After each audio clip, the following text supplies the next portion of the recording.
we are so lucky to be here tonight to hear from Michael Skok. He's a famous investor and founder, serial founder, had successes with many startups that really has great impact on the world. And he's here to show us how to tell that story about their venture story in the way that communicates impact the best. So we're really lucky to have him here. And I can also tell you that his workshops are highly interactive. So please, everyone, get ready to do a little bit of work and get a lot out of telling your story right. So first of all, thank you very much for all coming here this evening. It's a dark winter night out there. And actually, that's probably where I'm going to begin. But let me first tell you what to expect. We are going to get into the whole essence of storytelling.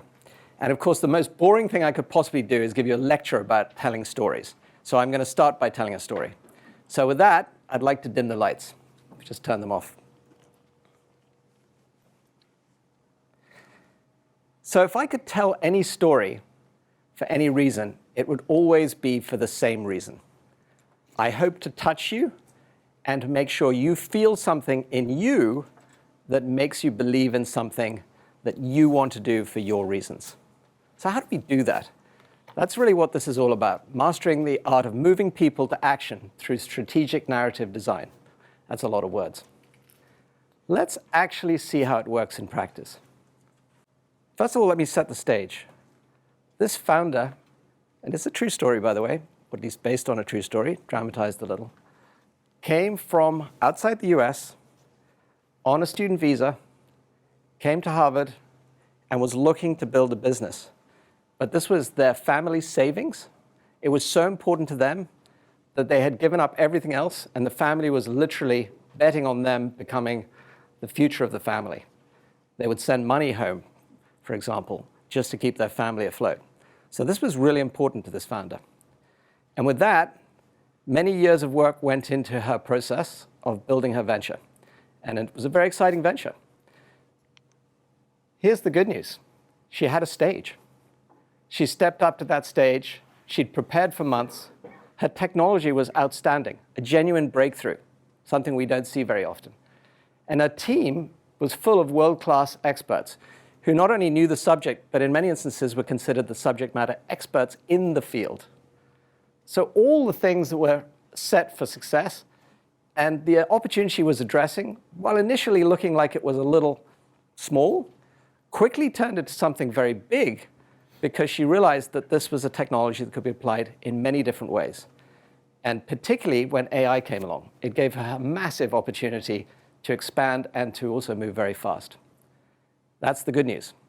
So she steps on stage. She has 60 seconds to capture everybody's attention. And everything depends on what happens next. Unfortunately, she started out with, we're an AI-powered platform that leverages machine learning to optimize, and I don't need to tell you the rest. The pitch fell flat. The investor started checking his phone. The key person she was trying to recruit, the talent, thought, not for me. And sadly, most sadly, actually, of all, the customer in the room thought, I don't want to buy technology. And they were gone too. So what's going on here is not unusual. So often, everything hangs on a story. In this case, she couldn't tell. She wasn't experienced in it. She's an engineer. Many engineers don't have a background in storytelling and pitch building. They're very talented at what they do, but this is just not a skill you learn in engineering school or in design school or in many other schools, law school, all the Harvard colleges that come to the iLab, I experienced this with. Years of work goes into building the business, but in that moment where it's really critical to capture the attention of everybody, it unfortunately doesn't play out that way. So what's the real problem behind this? Well, I think you've all seen this movie. This is the example I see all the time in the iLab. People are really good. Founders are fabulous at drawing how things work, why things are so unique, what the technology is behind them that is such a breakthrough. But they confuse the narrative by putting data instead of drama, and features instead of feeling. They critically also make the mistake of being the hero in the story rather than enabling the potential customer or the recruit or the investor to experience the story where they are the hero in the story. So it's really bass backwards. And unfortunately, they can't hold attention because of it. So what could be an amazing venture often just dies. And these stats are very real. 70% of the time, when people can't tell the right story, and we see it with our companies all the time, it means you lose the talent. You don't manage to attract the person you deserve to have on your team because they can't understand what's in it for them. Worse still, the most important thing you can build in the early days is traction with customers. And 85% of the customers just walk away because they don't understand what's actually going to help them transform their business, not hear what you think is going to be great about your business. And finally, investors end up funding weaker, in some cases, companies, 60% of the time, simply because we don't hear the right narrative. And that worries us on many levels because we know, guess what I just said, that people who can't tell the right story won't attract the right talent. They won't win the customers. And they also, of course, won't win the support of the investors to get behind them. How sad is this? I don't want this to be any of you. Storytelling is therefore not, to me, about just pitching. It's a survival skill. It's what it takes to get beyond the great idea and turn it into a great business. But more importantly, along the way, get the best possible support you can along the way. That's why this is so critical. And I want to look in the mirror for a second and tell you, I've taught here for now nearly 13 years, and we have never taught this skill. We have pitch competitions all the time. We have demo days all the time. We encourage you to come and grab us as investors and give us the elevator story. Whatever it is we do, it's usually about one thing, which is trying to help you pitch what you think is what your venture's doing, as opposed to thinking about how do we turn this into something that the audience really cares about. But that's got to change. So how are we going to change it? Well, the first thing is we have to all recognize that this is a tension point because founders really want to build the great technologies. No problem. Let's enable that. But let's close this gap between what you know you can build and how you can communicate that and the value of it. And do that time after time after time with any audience for any length of time. And very importantly, with the depth of feeling that convinces your audience to actually do something about it. So why hasn't this worked before? There are hundreds of books you can read on this. I actually did this research over many years as I learned to do the perfect pitch here, something I've given at the iLab and my partner Lily's given with me at the business school for years. So we've all read these books, great books like Stories That Stick. But there are so many of them that most founders just do not have time to go and figure out which of these frameworks is right for them. And most of them, as a result, just wing it. And of course, as you just saw, they fail. So there's some good news here. There is a pattern. It doesn't matter whether you're talking about Aristotle, or you're talking about TED Talks, or you're talking about the great billion-dollar fundraise pitch. They all have some incredibly important elements within them. And frankly, this pattern's been hiding in plain sight until now. So that's the opportunity today. There's really no reason why any one of you couldn't learn this pattern. And in fact, when I figured it out, it was only 2 frameworks. And that's all we're going to do today, 2 frameworks. And you should be able to remember them by the end of the day, because I'm going to try to test myself on whether my story today works for you. And if it doesn't, I want you to tell me. Because the best way to make a story better is to get critical feedback. So you're extremely important to me today. And as my audience, that's my goal, enable you to be successful storytellers. So let's get going. First thing is, these 2 frameworks could be learned in minutes. And in fact, my goal is for you to be able to recall these in minutes and tell them to somebody else in minutes. They should be that simple. Of course, I'm setting myself up for failure when I say that simple in 2 minutes, but we'll see. Okay, so we know we've got at least 7 teams here. All of you have a story to tell. From this point, there is a very clear resolution, and I just actually gave it to you. Because story literally is the first framework. S-T-O-R-Y. Can you remember that? What's the framework? Story. Okay, test 1 achieved. What the hell does it mean? Well, it means getting you to yes. It means that if I tell the story in the right way, you will care enough, believe in it, and then ultimately say yes to whatever it is I'm proposing in this story. Whether that's, for example, for talent to join you, or for a customer to start trialing you or buying you, or for an investor to engage with you, for example, to get on the investment track with you. We've got to get them to yes. And just to give you the sense of what I just did, I just built a stage for you. I told you about the founder. I built some tension and explained the problem. I then set out the opportunity, if we could just solve it with some frameworks. And then I said what the resolution was, which is a story framework, which I'm now telling you, that will move people to yes. By the end of today, not only will you know the framework of story, but you've got whiteboards. You can start building yours. And we've got people here to help you. I will put my hand high for that, to coach you through building your story. Not difficult, right? What's the framework? Story. Story. What does it mean? Let's go through it. It means setting the stage, just the way I did, of the founder's story of where she was coming from, what was important to her, why this was so critical to her, why the 60 seconds really mattered. The tension of, wow, incredible technology, great team, and an amazing ability to go after a big market with a breakthrough. But why didn't it play out? Well, that's the opportunity. Obviously, she needed somebody to help her with the storytelling, not the pitching, the storytelling that actually flows through that pitch. And the resolution, of course, is the story framework itself that will move people to yes.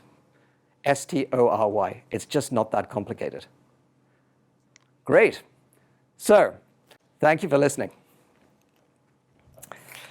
I now want to ask some questions, because this is not about me telling stories to you. It's about me getting your stories out. So why are you here? And I'm just going to go around the teams. First, the kinds of questions I want to know. Why do you want to tell a story? Is it to pitch? Who is it to pitch to? For what? What do you want them to say yes to?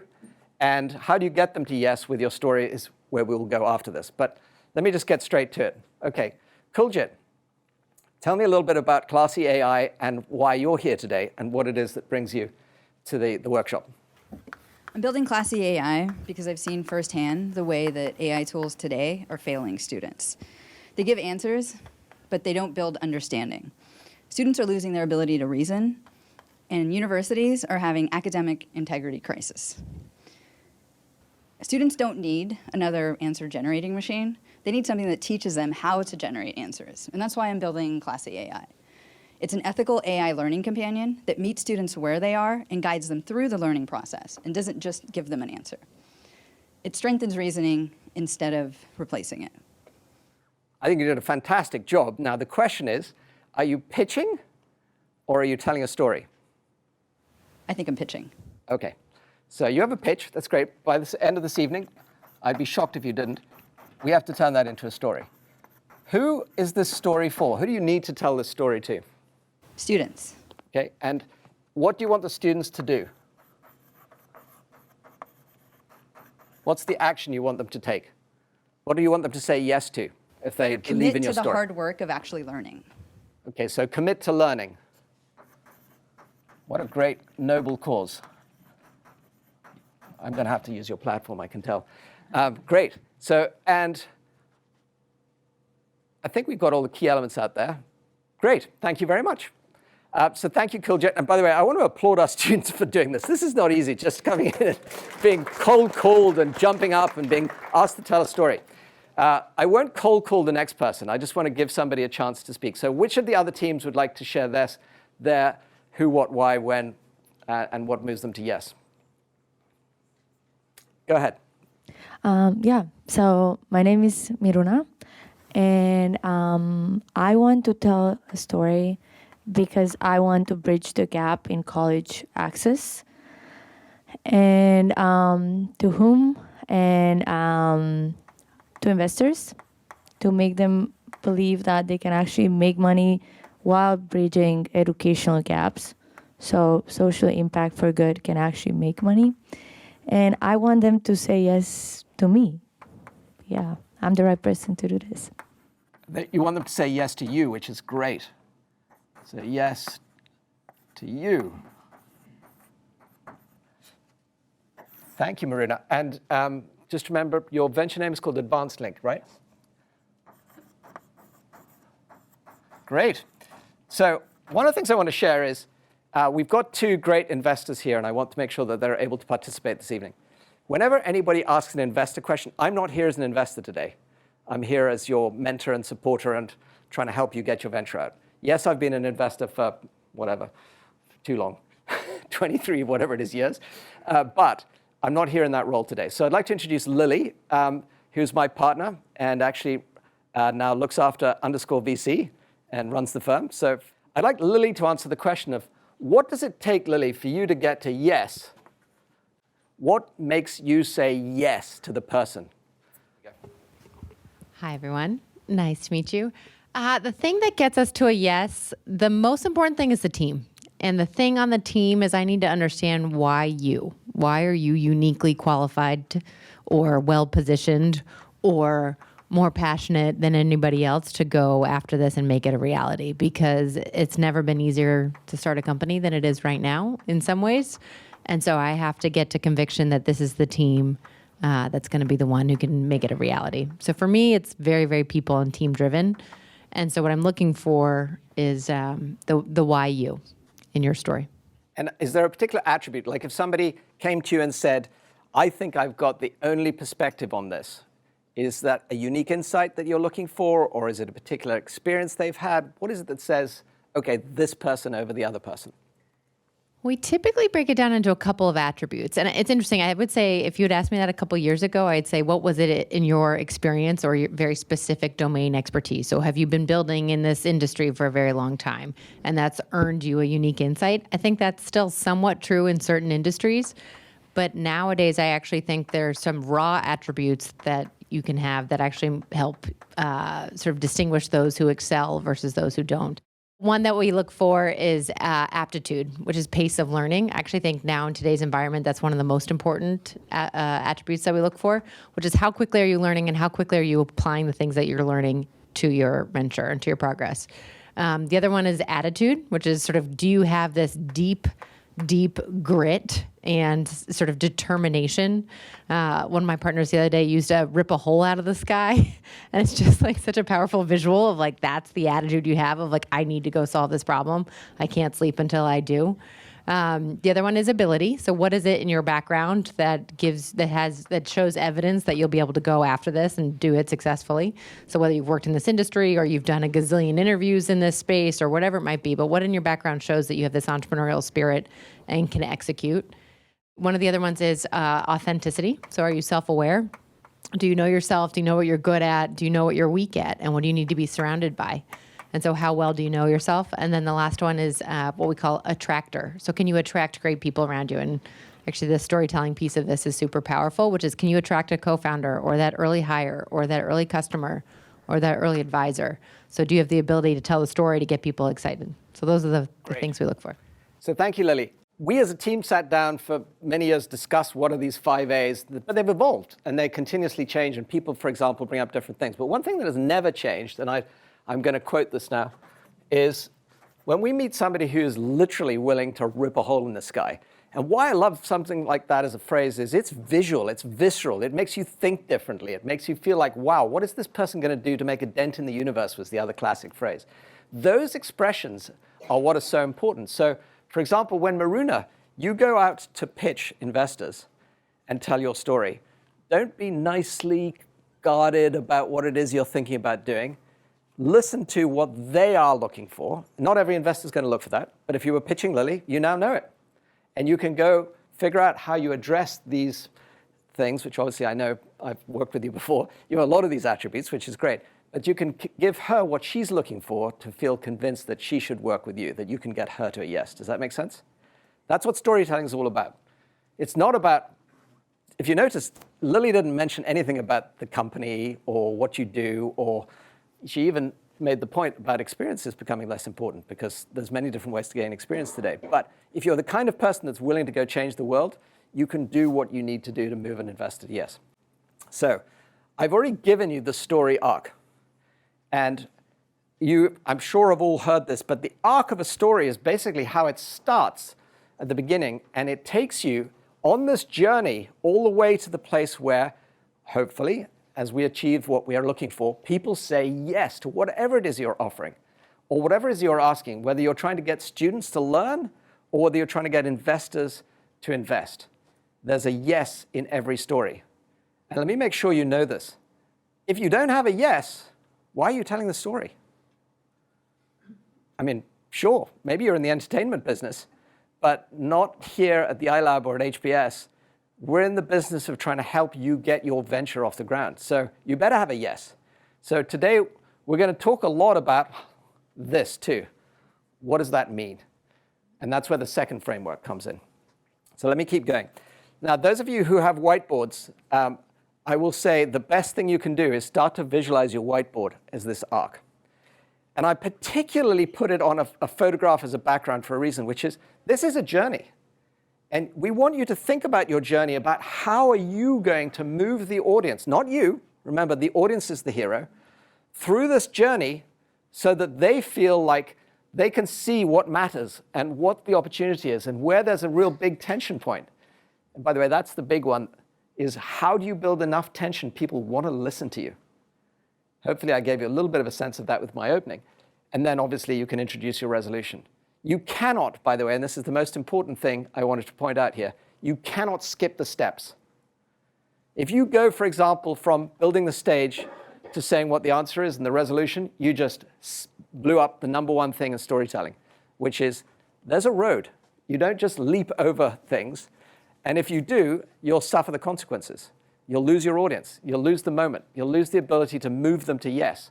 So there's a reason why this is called an arc. It's literally an arc. And the reason I put a rainbow up there is because guess what's at the end of a rainbow? A yes! No, not a pot of gold. Much more important. It's a yes.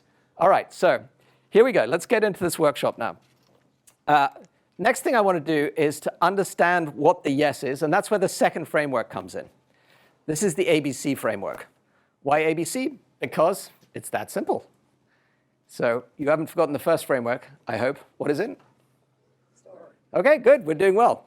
We're still in the 2-minute zone. Took a minute on that one. Let's see whether you can remember ABC within 1 minute. So ABC is very simple. It says, I want to design backwards from the outcome I want. Not forwards, backwards. If I don't know what the yes is I want, why am I telling the story? Why am I taking somebody's time if I'm not clear what I'm asking for? So start with what the action is you want them to take today when they hear the story. Let me be clear about what mine is for you. I want you to take this ABC framework and start to apply it immediately that you start work after this framework, after this session. And of course, we'll be practicing it here too. Why do I want you to do that? Well, I want you to believe that that is the way in which you and your venture are going to be more successful. But you, when you're telling this, have got to figure out what does your audience have to believe before they will take action. For example, if they think you're an incredibly risky venture, I can tell you that's the number one reason that startups don't get traction. It's not because your product's not great. It's because you're probably going to displace somebody else's product and workflow and all the people's training that goes behind it if you're in B2B. Or if you're in B2C, you're competing for a finite amount of budget that somebody has in a family to spend on anything. So you can't just expect them to believe in you, to act on buying your product unless they believe this is really going to change their life or change their business or change their world or change their education or change their medical outcome, as in the case of what Oxyverse is doing. So we have so many reasons why this is important, but it doesn't even get going unless they care. Like if nobody cares about education, or if somebody doesn't care about health, or if somebody isn't interested in learning, why are you telling them a story? So this is super important. This is why we have to spend time right up front thinking about, well, who's the audience and what do they care about? So you design backwards from what you want to do, but you've got to build it up in these 3 stages. A, B, C. What action do you want? How are you going to get them to believe in you? And why do they care? Now, I'm just going to joke here for a second because I told you I wasn't a VC today, so I can joke at VCs. We are great at telling you, no, your pitch is easy. You just have to say, why you, why this, and why now? Sounds great, right? Who's that for? Why this, why you, and why now? What's great for a VC, they want the like cut it short answer. But do you think a customer is really going to focus on why you, why this, why now? No. They're interested in what are you going to do for them? What do they care about? So let me pause there for a second. What do customers care about? Anybody? David, what do your customers care about? ROI. Great. Makes their life easier. Saves time. Excellent. So customers have all these things that David just said. They want to save time. I'm going in reverse order. They want an ROI. Makes life easier. Make life easier. Yeah, everybody wants an easier life. Nobody wants more complexity. Might be simpler, etc. So where does why you, why this, why now talk about any of those things? Well, it could do. If you tell the right story, it could tell all of those things. But what they care about is exactly what you just said, David. There's one I'll definitely make sure we get to today. If you're a business and you take on any new product, service, or expense, or, for example, time-consuming change, you better have an advantage out of it. Otherwise, why are you doing it? If it slows you down and it doesn't accelerate you past your competitors or get you moving in a direction where you have some advantage, why would you do it? So my A word for you on this one is one word. Customers want advantage. I started the whole workshop series we now call Startup Secrets with one tagline: unfair competitive advantage. That is what Startup Secrets is all about for you. We are trying to give you unfair competitive advantage. That's meaning you as the founders. But so you can transfer that to the customers and give them that feeling. You do that, you start talking to customers about what would make an unfair competitive advantage for you, they'll listen. Because that's what they care about. Next step is, how do you get them to believe in it? So they'll take action. But if you don't get this right, no chance. So you design backwards from the outcome, but you build up from C to B to A. All right. What does ABC stand for? Act, believe, care. Thank you, Logan. I can always count on you. Taking notes. All right. Did it take more than 30 seconds to learn? No. These are the only two frameworks, believe it or not, you actually need to put your whole story arc together. Would each of you who've got a whiteboard just pause for a moment and get C, B, and A, or you can do A, B, and C, whichever is easier to you, down the left-hand side of your board. So you're ready to go, because we're going to start putting some actions on here. For each of your ventures, I want you to put an A up. Like, what is your ask? So Logan, for example, just to help get the process going, because I know you're very good. What does CareerSpan want as an ask? What are you looking for from your story? We want founders to secure their next hire using CareerSpan. Fabulous. Let's get that up there. So now you can get a very good sense. That's a very clear ask. She knows who it is she's asking, the founders, and she knows what it is she's asking from them. So everybody take a moment to just get your A-act ask up. So what's your ask? So my ask is, I want enterprises to deploy an AI security solution that is mathematically sound. So you want them to deploy it right away. Well, we've already made it. All they have to do is integrate what we've made. So do they first deploy it, or do they first integrate it? So they first integrate it, I guess. Okay, so what's the first ask you have for them? Their first ask. So that they have faith in the mathematically sound intervention we've made. So that's a belief. So that's great. Let's get down here. Here? So we can put that down there. Belief is, you can say it in your words, not mine. Faith in it. So faith is good, yeah. And then you can fill in the detail. They need to have faith in you for sure. Davina, you've worked with me before. You be the challenger here to see if you can get Chelsea to refine her ask and what the very first step should be. Because right now she has deploy, and we just established that there's some integration that has to happen even before deploy. So what is the first ask she has when she tells her story? Make sense? Go ahead. All right, how are you doing over here? All right. I liked what you said about the unfair advantage. I might just copy your fair. You're welcome. Yeah. So your first ask is founders to use CareerSpan for their next hire. Okay, what would be the first step they would take? Would they immediately go to using it? No. We have either a 30-minute demo or their first 100 candidates are free. Okay, for a excellent. trial. All right, I'm going to borrow on that for a second. In some sense. What's the next step? What's the next step after that? Is that kind of what you're getting at?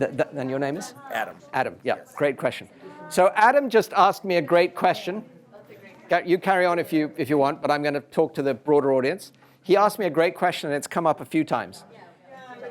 Is this the ask that you take as the next step, or is this the ultimate ask?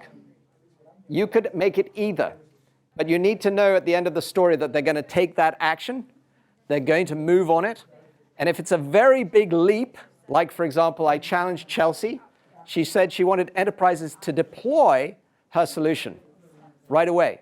But then she gave a little clue, and she said, well, first of all, they have to integrate it. I didn't start pulling on that thread, but my guess is that if you're dealing with enterprises, there's even more than that. First of all, they're going to have to figure out, for example, whether it actually can integrate. So they're going to have to, for example, validate whether it's actually feasible, and then many other things. My point is, you might want to break your ask down into steps so that they're very actionable and that somebody can actually do what you're asking them to do. Hallel, how are you doing today? I'm doing well, how are you? Great. So 10, 12, I loved reading your story, by the way. Space habitation is like, wow, inspiring. Yes. So what is the first thing you want? And your audience is you're going after investors first? Yes. Okay. You want them to decide to invest in your company. Yes. Do you think they'll make that step right away? Definitely not. Okay, so what is the first step you want them to take? The first step is to consider investing in the company. Okay. And when you heard Lily talk about what people look for, what do you think is the first thing they need to believe? The first thing they need to believe is that probably that I'm capable of leading a company to success. Great, let's get that down. Now, in your case, by the way, I skipped to B, because once you have that piece, that they believe in you and that you're capable of leading a company, then it's much easier to get the A ask. Yes. Okay. What I heard lots of people do, which was great, was to immediately think about what's the ultimate ask. So I think the first learning I had was to break that down, to make sure that you're thinking about, yeah, the ultimate ask is great, but what is the step they can take today? And I should have really made it absolutely clear that that's the first thing you want. Asking people to make big leaps means more risk and is unlikely to get you action right away. And remember, the A in this framework is action. It's not just, a nice to do thing. You want them to take action. And you want to be concrete and specific. And I picked some examples here because they're the kinds of things that might be appropriate depending on your venture. It might be, I need to get a donor to write their first check, not fund the whole venture, but just give you enough to see what flows through the venture. Or it might be schedule a pilot for Q2 if you're in an enterprise. Like, for example, if you're Deutsche and you're trying to get your new security product in. If you're trying to get talent, it might be obviously specifically getting them to join you, but it might be something even more basic, like come and experience our company. Come to an offsite with us, or come to a lunch and learn so you can see what our team does. We would always do these kinds of things. So people could experience the culture first. Or it might be just make an introduction. Because sometimes that's as important a first step as anything, is to get to the right person so you can move your venture forward. So that's the A. Now, a lot of you already skipped on to B, so let's get there. I love the word B for a lot of reasons, because believe is a strong word, but it's also the bridge. It's the bridge between whatever it is you're giving people as an ask and the conviction to actually get to do it. Remember, this is what must your audience believe for that action to feel smart, safe, and exciting. I picked those words for a reason. People respond to those feelings more than they do to pitches. Like, if I feel really unsafe or really nervous about this person, do you think I'm going to move forward with them? No. I mean, it's just like, I won't go to the extreme on this, but I went on my first blind date. I happened to meet my wife. 23 years later, I still feel safe with her. I instantly felt safe with her. But if I hadn't, I wouldn't have gone on even a second date. This is not dissimilar to a lot of things you're trying to do. If you've got a consumer app, that's the kind of feeling you want. Now, if you're trying to make sure, for example, somebody is getting advantage and you're dealing with an enterprise, you want to make them feel really smart. Like you're going to make them a better, Chelsea, looking at you when I say this, a better CISO, Chief Information Security Officer. If they, as a CISO, feel like you're going to make them smarter and more able and give them more time, all the things that David was talking about here for customers, saving time or giving them an ROI or making it easier for them on their life, and ultimately giving them some competitive advantage, which, Logan, you picked up on. And they believe that that's what you can do and that you can solve that problem that they have and that this is worth joining if you're talent, then guess what? They're likely to have the bridge built to take the action. So that's what B is believing about. Logan, may I pick on you since you did pick up on competitive advantage? Tell me about your belief. And I'm kind of conflating believe and care, probably because I went ahead and did this without listening to the bridge. But, so nothing new then. because I think I meant more for the feelings with my care, but basically I want the founders to believe that our unique technology and our unique approach will give you an unfair advantage in the talent wars that are coming in the startup space. As Lily said, if anybody can build a company and anybody can build a business, then the competition for real talent is going to be the thing that makes the biggest difference in your success. Great. One of the things that's important is you are trying to give people a feeling that you will give them that unfair advantage. How would you do that? So that's when I think I went to see a little bit more. So I want to show people that I want them to feel reassured because they can see the depth in X-ray vision into a candidate without sacrificing, and know that they're real talent. This is a whole another scary prospect in the future, but know that they're real talent without sacrificing any of your time, your money, or your momentum. And I think that last piece is critical. Having mishired in the past, I know firsthand how painful it is, both for the team, for your runway, and everything that goes into a bad hire, how devastating that can be for progress in your startup. Okay, so let's give a little bit of context here to set you up for success. So Logan, who's been in our workshops before, does a wonderful job of actually telling her stories. So for CareerSpan, she's trying to help people get hiring right in the post-GPT era, in other words, in the AI era, which I think every business process has to have we used to be this, but in the AI era with this. So you've got a natural built-in before and after opportunity. You've got a why now built in because AI is disrupting everything. Fair enough? Okay, so why should they believe in you is a first step before they'll take any action. But you went to care, and so I'm going to go there now. Care is actually a feeling state. And for example, in a hiring organization, you just brought up some great examples. So let's just talk about them. People care because they make a mishire. What are the consequences? Myriad. Money lost. Often if you've used a recruiter, that fee is gone. Time. Often you lose kind of team, I guess, like dynamics in many ways. Yeah, you might have a cultural challenge. You lose momentum. You have, I could go on and on and on, and I'm sure you could. So what I'd encourage you to do is get people, first of all, in the care to think about what are all the risks associated with a mishire? What are all the consequences? What are all the things that will leave them in a very different spot, worse than they were before if they get this wrong? So there's nothing wrong, by the way, with, I won't call it fear, uncertainty, and doubt because it's a bit of a cliche, but there's nothing wrong with raising the stakes. We're going to talk about that. That's the S in story for what people are experiencing. And the stakes are very, very high for hiring. In fact, I would be as blunt as to say this. The most important capital in a venture is not venture capital, it's human capital. So you've got very high stakes. Does that help you? Yes. Okay, great. So now for the rest of you, thank you, Logan, that was terrific. For the rest of you, let's get on to the C.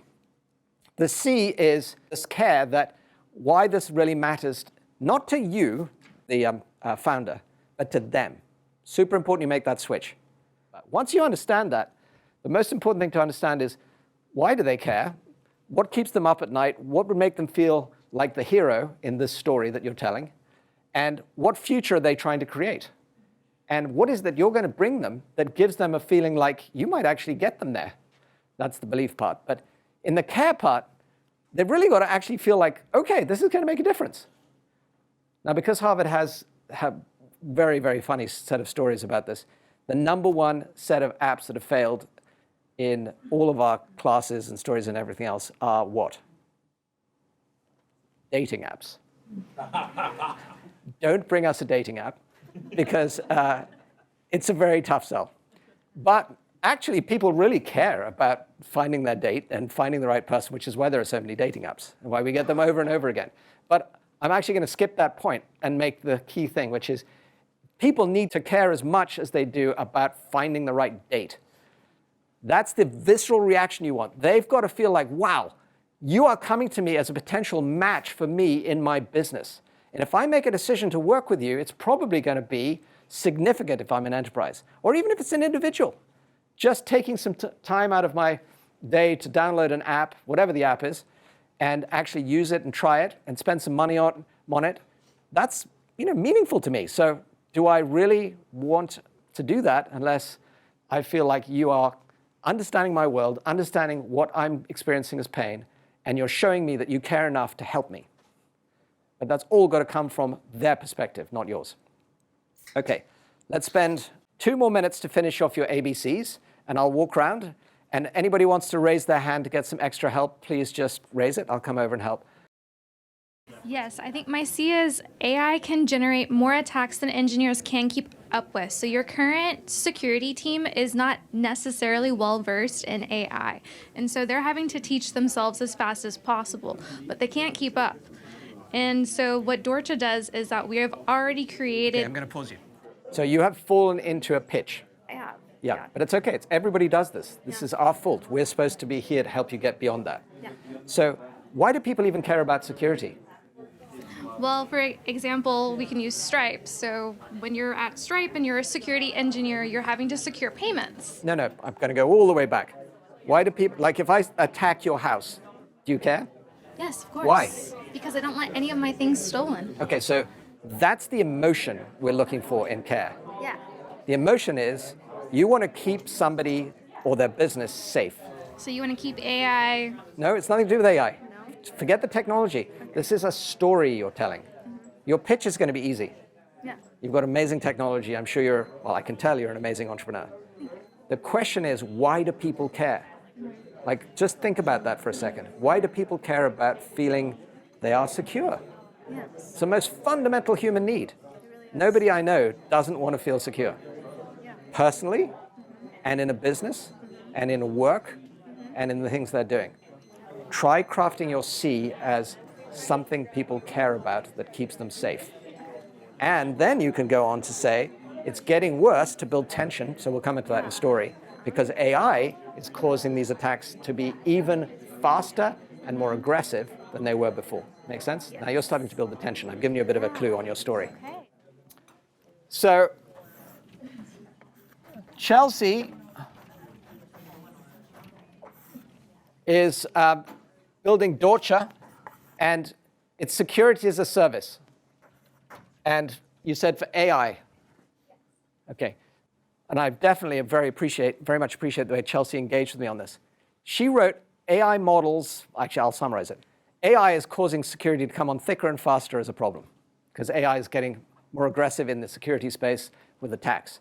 And obviously it's potentially infinitely scalable. So you can get attacked at high speed on a very automated basis. It's very scary, frankly. So what should people care about? Should they care about AI? Should they care about her technology? What is the feeling that they're going to have if they don't have protection in this AI world? Terrified. Yeah, they're going to feel terrified. They're going to feel afraid. They're going to feel scared. They're going to feel vulnerable. They're going to be, go ahead. Something that I was thinking was that people's ventures and people's work is something that they value deeply, and by protecting that work, Dorcha is placing value onto things that people care about. Therefore, people would inherently care about Dorcha. So Dana just nailed it. Imagine if you started talking to somebody whose life's work was at risk. Would they care about it? Sure they would. They'd be like, oh my God, you mean my life's work could get destroyed by an AI? That's scary. So the emotion, the reason why they care is not because you come in and tell them that you've got another AI product. That's going to scare them even more. What they are going to feel when they hear you first start telling the story is, oh, this person understands my life's work is at risk. It would be incredibly painful, that's the key word here, if I lost this work. And if that becomes more than just a person to an organization, and the organization feels vulnerable to losing all of, for example, their customer information, which, as we all well know, has been happening all too often. There are many, many, many cases of that reported very publicly. Then that destroys value. You've seen companies' share prices tumble, literally, because of this kind of problem. So what do they care about? They care about staying safe. They care about not feeling terrified, to Josh's point. They care about all those emotions. Talk to them in those terms. Start there. Don't punch them in the gut with another AI solution and some technology. Which, by the way, I was very clear with Chelsea. We at Harvard and us as educators own this problem. It's up to us to help you change the narrative, to get the story told in a way that you can get people to care. And then I'll go up the chain again, because it works both ways, as we said. Enough to then believe that they actually can trust you to solve the problem, so they'll take an action to, for example, in the case of Dorcha, Chelsea, what would be the first action you would want people to take? The first action I would want them to take is to, I don't know, we wrote meeting of the minds, and I would want to engage with the appropriate tech leadership. Great. To discuss more of their specific pain points, because talking to the wrong person, they're not necessarily going to understand what it is that we're solving. Great. That's good enough. Right there. You just nailed it. So I'm going to go through your ABCs now, which are way stronger. You're going to talk to people who care about their life's work and securing it in a way that they don't lose their greatest value. You're going to find out who the right person is, which is the audience in your case, that you need to talk to that can actually get belief in your technology or your ability to work with them.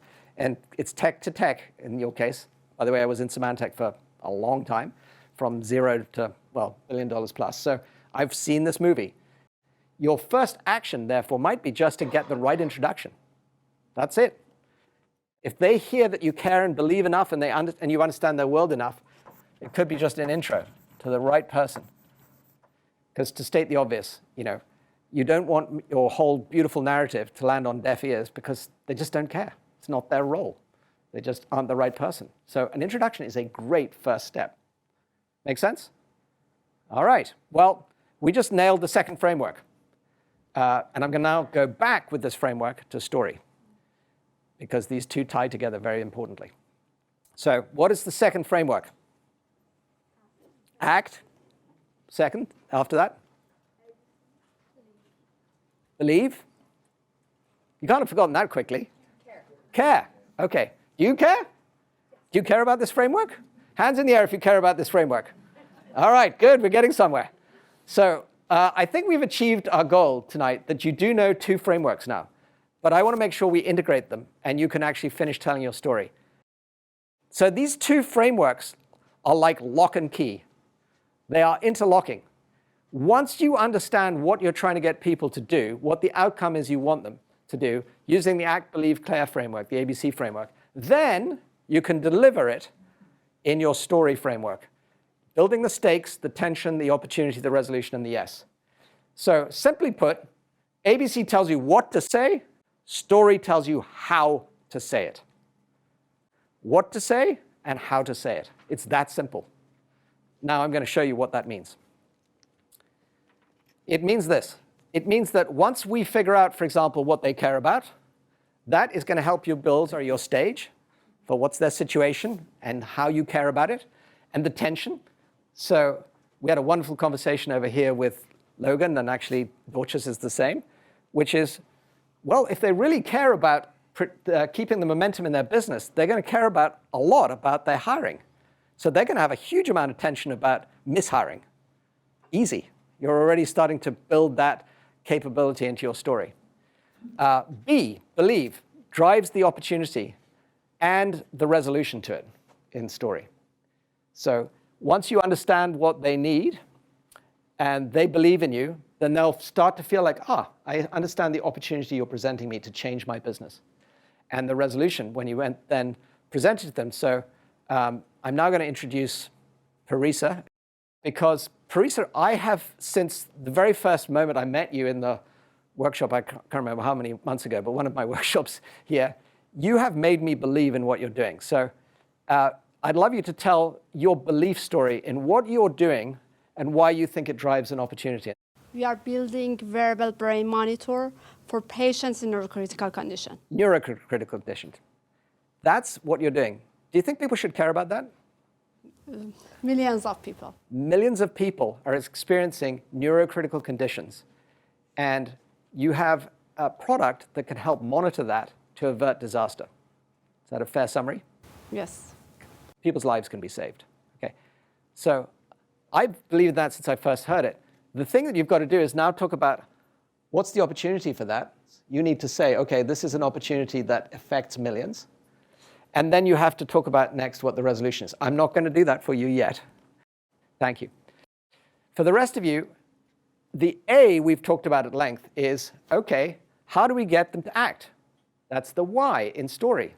If you've done all the right things to get them feeling like they're set up based on the stage, and there's real tension associated with this, and you have an opportunity to help them resolve it, then they're going to say yes. But you better know what it is that you want them to do when they say yes.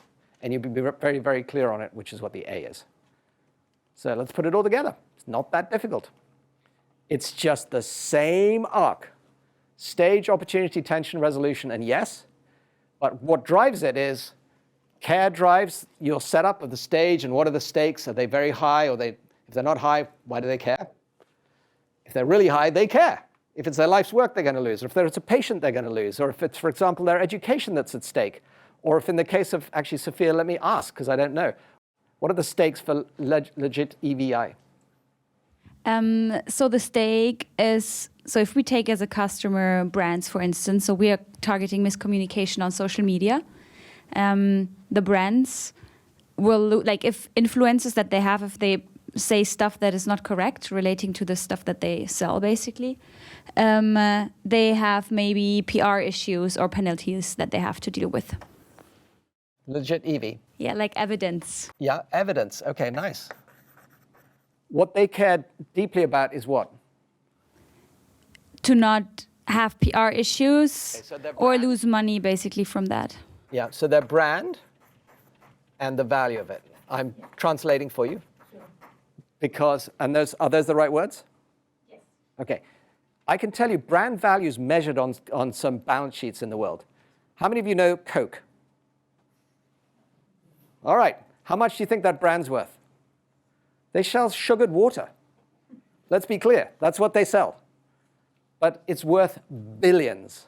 No exaggeration. So this people care about. So, Sophia, what is important to you is to try to build the tension in your story around what if your brand isn't being protected? It's worth a lot of money to you. It's your reputation. It's the value people perceive in you.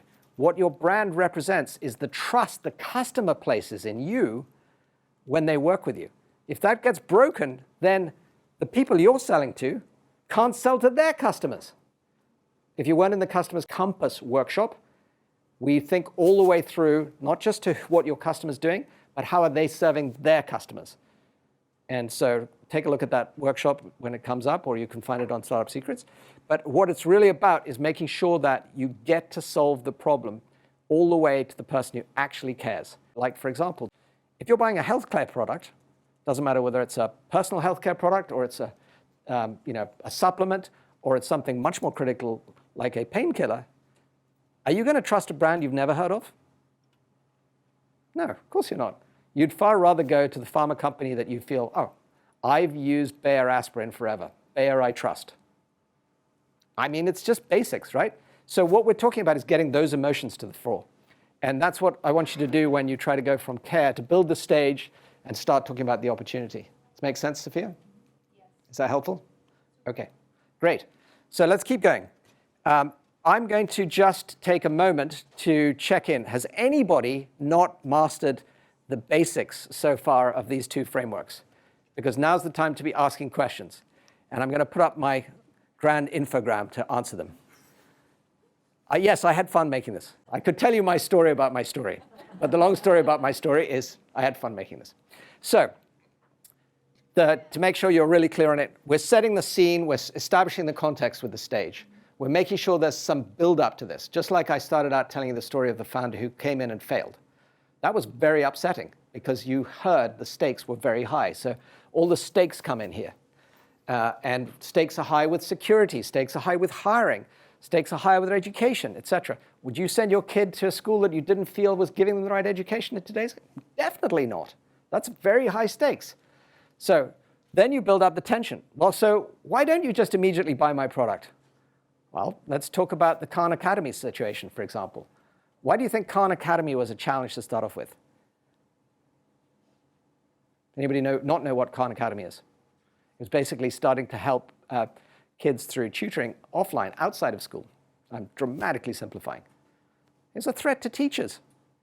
Teachers felt like, wait, you're going to get these students that I'm teaching tutored behind my back online, and they're going to come into class with different ways of approaching things. I mean, it was a threat. So you have to think about, under tension, the word threat. You have to think about, in fact, I'll give you some keywords. I was going to play bingo with you tonight, but I was told we didn't have enough time. So here are my bingo words for tension. Threats, time pressure, turning points, turmoil, trouble, traps, ticking clocks. I could go on. You get the point. You want some real emotion in here. Like, what are all these tension points that are actually going to cause people to pay attention to you? What are your ticking clocks? What is going to happen if AI continues to explode in the threats that it brings on security? It's going to get worse, not better. We're only just in the first nth part of the very first innings on AI. We've hardly got going. It's not going to get better. It's going to get worse. Build that tension in. Get people realizing this is a now issue. Okay, that then presents the opportunity. And of course, what you're trying to do here is to start to get into the possibilities of what you might change. So I like talking about, again, we were going to play bingo, but we'll do it another time. Here are my bingo words for opportunity. What is the outlook you can offer them? What is the opening? Look at the diagram that I put up before with the rainbow. And remember, what I was trying to do is show you a path. What is the opening that you're giving them? What offer are you giving them of relief? What is the onward path for them? And where is it that they're ultimately going to feel like, wow, this is a chance for change? People talk about having problems that are hair on fire. Have any of you ever had your hair on fire? I mean, what a stupid phrase. Sorry, but it is just dumb. I have been stabbed. And I can tell you, when you get stabbed and you have a knife in your side, you know about pain. And when you have that knife in your side, if somebody twists it, it is frightening. That's what I'm talking about. I'm talking about knife in the side pain that somebody is going to twist because the ongoing pressures in the marketplace or the challenges that are coming at you are that severe that you cannot stay in this state. And I'll use the analogy one more time too. When the knife has to be removed, which is basically displacing existing products, it's also painful. And you're going to have to heal the wound before you can do anything else. My story was very simple, by the way. I broke both my legs when I was skiing, and they had to re-break them. And because they couldn't tell all the different things were going on, I had to have a knife put in me, and they had to twist it to figure out where the break was. Not fun. I'm never going to forget it. That's why I want you to think about things that people will never forget. What's the best thing about a story? You never forget it if it's great. You'll probably never forget I broke both legs skiing now. But I want that kind of emotion coming out in your tension, in your opportunity, and in what it is that's the resolution. Well, the resolution was, in my case, actually re-break the legs, reset them, otherwise I wouldn't be walking today. That all happened in England. Well, got the first setting done in Germany. So, real story, real truth, real authentic, that's what you want. And then your resolution feel like, oh my God, what a relief. You've actually solved this problem for me. And better still, this word I chose carefully is re-solution. It means you can reimagine what is possible and come up with a different solution. What I would not do is to just come up with something that is simpler, faster, better, cheaper. Because everybody can do that. And bigger companies will do it way better than you because they have more resource. So re-solution is also the word breakdown of resolution. But you're providing the resolution to this pain they've been in and the tension they've been suffering. Until eventually they go, of course I want you to take that knife out of my side. Now, yes, do it. Let's get on with it. All right, with that, get to your stories. Put your S, your T, your O, your R, and your Y, and start working. We'll come and help you as we come around. And just raise your hand if you want help. I'll be walking around anyway. So at this point, you're setting the stage. So what is the stage? Are there lots of companies out there using social media? Yes. Are there lots of companies getting in trouble because of it? Yes. That's the stage. Okay. So get the clarity about what's going on. And is it more or less companies using it? Is it increasing or is it decreasing? Increasing. Okay, so you've got a lot of things going on here. Especially with AI coming. So there you go. You've got another forcing function, which is AI is going to be changing the environment. So try to get some emotion into this. So what is the emotion people are going to be feeling about social media? Because what I'm trying, because like also when I think about a pitch deck, for instance, to investors. Don't think pitch for a second. Okay, just think story. just story, okay. Yeah. That's what happens to everybody. They get pulled into the pitch before they've even thought of the story. Okay, no. Okay, so then the setting the stage is like, okay, companies getting into trouble with miscommunication on social media. Yeah, and that's the problem. But tell me a little bit more about this. For example, I'm going to make this up, but I actually do see it. What is AI doing with social media? It's automatically generating it, right? Yes. Okay, so it's not authentic. Yeah, it's not authentic. No one knows whether it's true or not, and So whether great. it's real. Like. So what we've got is a really big challenge now. Now that's a different stage, right? How would you talk about the danger of AI?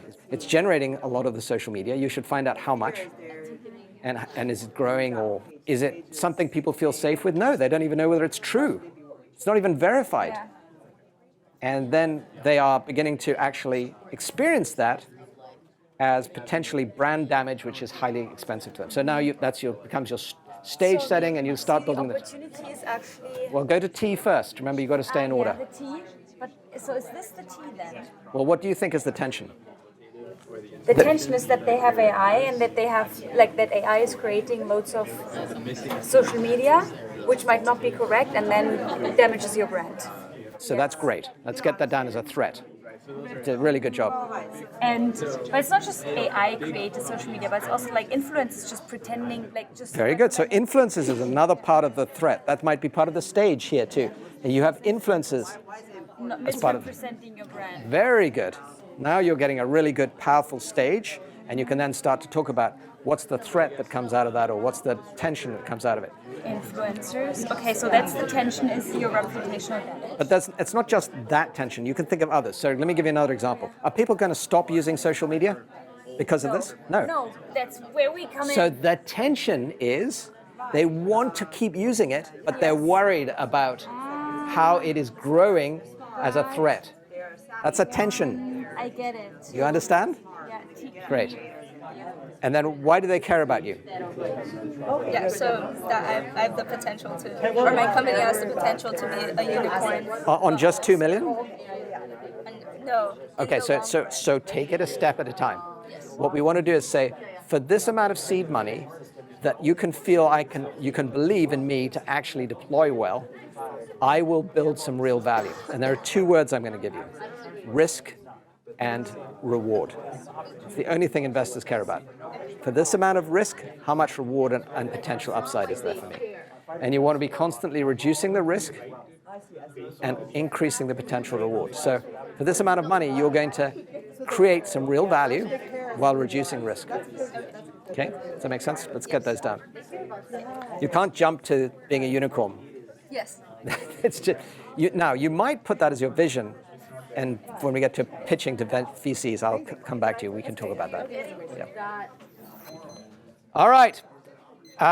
Time is up. And we have an exciting finale, which is we are going to put me on the spot. And we're going to figure out whether I have told a story that you actually think you can remember, and whether ABC and STORY is actually going to work for you. So I had a bold claim up the front. I said you could learn 2 frameworks in 2 minutes. Raise your hand if you've learned 2 frameworks. All right. I lied. It took 45, 60. No, we've been here for about, I don't know. But so we at least learned 2 frameworks. The first of which was obviously me telling you a story where we set the stage, we built tension, we defined the opportunity, we figured out what the resolution was, and we got people to yes. What was the second framework? ABC. Who said anything else? Did you say ABC? Yeah. Tell us, Logan, about ABC. What does ABC do for you? Act, believe, and care. It kind of taps into the action that you want them to take. So this, yeah, it translates. If we don't know what action we want them to take, then why are you telling the story in the first place? But once you know what you want them to take, you've got to get them to yes. So this is super important. That one connects. Parisa did tell a wonderful story, by the way, in her pitch deck. She didn't talk about the technology. She said, Sarah suffered a stroke and spent weeks in the ICU. She tragically passed. You had me right there. Leaving her family devastated. Could she have been saved? What a great question. So you began telling a story there. Now, why should we believe in that story? And I think it is a story that many people they have already experienced, or unfortunately they will experience. And many of us, when we have a kid with traumatic brain injury or a parent with the stroke, we see them get diagnosed. Why do you care? Because you lost a loved one. Nobody's going to have any question about that. So you remember when I said VCs ask questions like, why you? That's an easy answer for you. Because I lost somebody to this. Now you could go on to explain what you've been studying at Harvard, all the various different research that you've done, all the tests that you've done, et cetera, to get people to believe in you, that you are credible. But you have a wonderful starting point. And every one of you in this room, and if I had more time, I'd have you do this, can start with a story you already know. What is that? What story do you all already know? Go ahead. You all know your own story, and it's totally unique. Everybody in this room has a story. Learn to tell your story. Use the ABC and story frameworks to do so, and set it in the right direction so people believe in you, and you will have tremendously different results. People will start to feel conviction in who you are and why they should care about you, and why they should believe in you, importantly, so they can start to feel like, oh, Parisa is going to get me resolution, and it's going to create an opportunity. Hospitals will get resolution for millions of patients. Okay, start so credible because you went to be. Okay, C, care. Who wants to pick up care for a second? We haven't given you a chance, Kulja, to talk since the beginning. Tell me a little bit about why people care about ethical AI learning. Because the world moves fast, and you're going to have to move faster. I love that, because everybody's going to agree with you. It's getting faster too. What does that have to do with the stage you're setting for ethical AI learning? That with the current tools are failing students today. Okay, so your threat is things are moving faster and people can't keep up. That's your tension point. We had a great conversation, Sophia, just a minute ago. You set a stage that took us a while to pull out. But do you want to tell us? So Sophia, just to remind you, what she's doing is helping brands manage their social media and to protect their brand value. So what's the stage you're setting now after our conversation? The stage that we are setting is basically that companies are getting into trouble because of miscommunication on social media, either through influencers who basically miscommunicate stuff about their brand, or through even AI, which actually changes the entire environment, because much of the social media out there is not created by humans, but actually by AI. So that's the stage that we are setting. Fantastic. So when we talked about it, we realized there are actually a lot of things that also build into a threat. Social media is not getting less used, it's getting more used. And worse still, AI is creating a lot of the social media. And you told me something very important. People don't even know whether it's true. It's not verified. So people can't trust it. So if they can't trust it and it turns out not to be true, and it's representing your brand, that's a big threat. That's going to create a lot of tension. And so you've got a really big opportunity to get people feeling like, wow, I need to care about this. My brand's at risk. The whole value of what I've built through my social media channels could be threatened by AI basically creating untruths and sowing, discord out in the market. It's happening, by the way. We all know, if you don't know, the term slop is a real problem. I can't read most posts anymore because they just look like they were created by AI and they read the same. They just don't feel authentic, which is obviously a critical part of storytelling. So to summarize what we've done today, we workshopped ABC, we then workshopped story, and to remind you, they fit like lock and key together. ABC is you designing backward from what you want, story is how you tell it forward to get the audience to yes. The arc of the story in detail that I just took you through will be in your slides, so don't worry, you don't have to get to it. And when you put it all together, you end up having a narrative that should feel very authentic, very believable, just like you can visualize this picture of the mist clearing, and you see the path, and you realize, okay, there's an answer here, and I feel like this is the team or the person that I can work with that has really given me conviction. They understand what I'm doing. And what that did was to get you to feel like you can get people to yes. And when you do that, you're going to transform not just them, but you. So actually, this is my goal. Bigger than I said, but I'm not going to challenge you tonight. I want these two frameworks to be totally transformative. First of all, for your customers.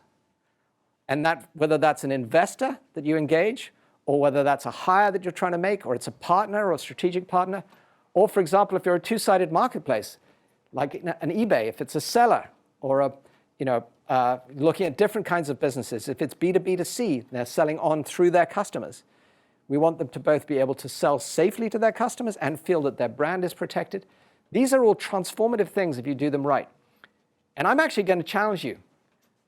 After 13 years of being here, I want you to stop pitching. Game over.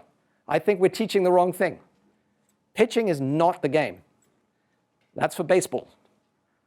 What we are all challenged to do is to tell stories that move people to a place where every conversation becomes an opportunity for them to come towards you as believers and partners. When your customers become partners, your business is transformed. When your talent becomes your partner and believes in your vision, they become a true asset to your company. They're not just an employee.